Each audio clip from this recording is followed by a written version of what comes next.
ओम नमो भगवते वासुदेवाय नमः। हेलो दोस्तों, स्वागत है आपका हैप्पी माइंड में। तो आज हम सुनने जा रहे हैं पुरुषोत्तम मास महात्म्य। तो आइए सुनते हैं पुरुषोत्तम मास महात्म्य का पहला अध्याय। एक बार बहुत से ऋषि मुनिजन नैमिषारण्य तीर्थ में जाकर यज्ञ करने में तत्पर थे। उसी समय श्री सूत जी तीर्थ यात्रा के निमित्त भ्रमण करते हुए अपने शिष्यों के सहित वहां पर आए। मुनियों को देखकर नमस्कार कर आनंद मग्न हो गए।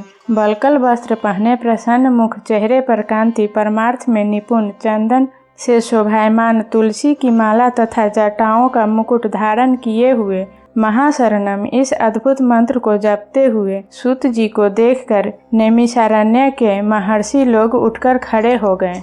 मुनियों ने हाथ जोड़कर कहा कि हे सूत जी, हम सब लोगों को भगवान की अद्भुत कथाओं को सुनने की इच्छा है। तब सूत जी ने प्रसन्नता से सब ऋषियों के आगे हाथ जोड़कर नमस्कार किया। ऋषि कहने लगे कि हे सूत जी, हमने आपके लिए सुंदर आसन बनाया है, आप इस पर बैठिए। आप बड़े भाग्यवान हैं। आपने गुरु की कृपा से भागवत के रहस्यों का वर्णन करने की शक्ति प्राप्त की है। इस संसार सागर में हजारों बातें सुनने योग्य है, परंतु उनमें जो भी सार वस्तु हो, संसार सागर डूबते हुओं को पार करने के लिए जो शुभ श्रेष्ठ कथा आपके विचार में हो, वही बताइए। शौनक आदिकों के पूछे जाने पर श्री सूत जी कहने लगे, हे विप्रो, मेरे वचनों को सुनो। मैं पहले पुष्कर तीर्थ गया और वहां से हजारों तीर्थों में होता हुआ हस्तिनापुर गया।